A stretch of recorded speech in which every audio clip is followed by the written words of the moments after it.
Hello there. In this video, we're going to talk about Vision Pro.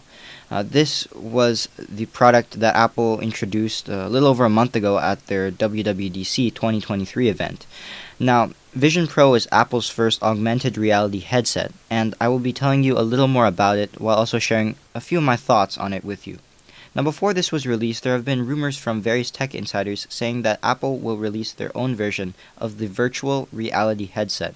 This device is sort of what the rumors were saying, but how exactly? Well, Vision Pro is an augmented reality headset, which means that it blends elements from the digital world into the real world.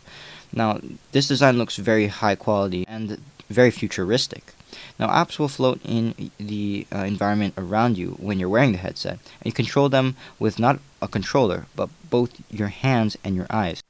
Not swiping with a touchscreen, like more of just like flicking your hand in the air, which is pretty cool. How does this technology work exactly? Well, this headset features 12 cameras which monitor your eyes and the environment around you.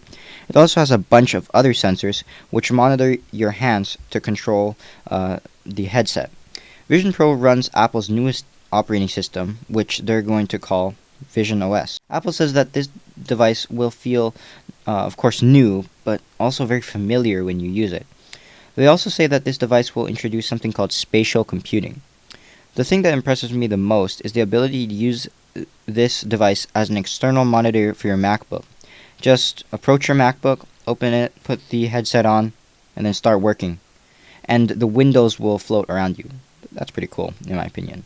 Now, while the headset does cost $3,500, this technology is very new, and hopefully in the future, Apple will lower the price to make this technology accessible to more people. Anyways, that's the end of this video. And don't forget to subscribe for more videos like this. Thank you for watching, and I'll see you in the next video.